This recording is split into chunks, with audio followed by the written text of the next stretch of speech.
થરાદમાં જિગ્નેશ મેવાણીની સભામાં જાહેર મંચ ઉપરથી પાટણના તબીબે ગર્ભાશય કાઢી નાખ્યું છે. તેની સામે કાર્યવાહી નહીં થાય તો કેનાલમાં પડી આપઘાત કરીશ તેવી ચીમકી આપનાર જીઆરડીમાં ફરજ બજાવતી યુવતી સોમવારે વડા નજીક કેનાલમાં આપઘાત કરવા પહોંચી. જોકે લોકોએ તેને બચાવી લીધી.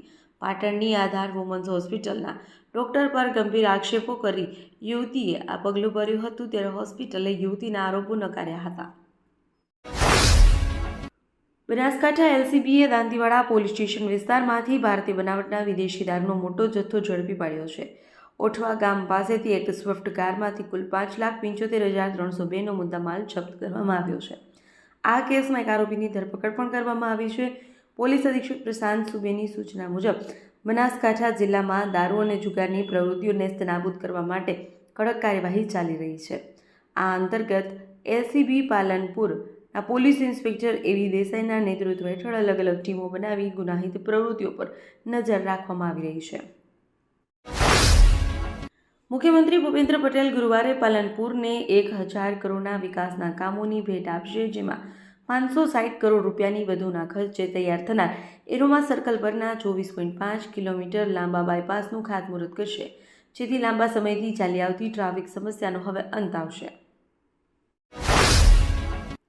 બનાસકાંઠાના કાંકરેજ વિધાનસભાના ધારાસભ્ય અમૃતજી ઠાકોરે રાજ્યના કૃષિમંત્રી જીતુ વાઘાણીને પત્ર લખ્યો છે. આ પત્રમાં તેમણે કાંકરેજ વિસ્તારમાં યુરિયા ખાતરની અછત દૂર કરવા અને ખેડૂતોને પૂરતો જથ્થો પૂરો પાડવા ભલામણ કરી છે.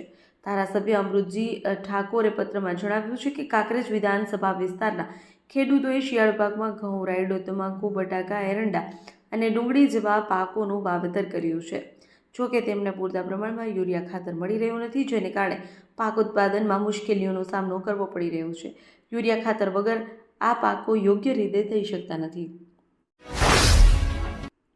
આજરોજ થરાદમાં જાણદી નજીક ભારતમાલા હાઈવે પર કપચી ભરેલી એક ટ્રક પલટી ગઈ. સદનસીબે અકસ્માતમાં કોઈ જાનહાની થઈ નથી.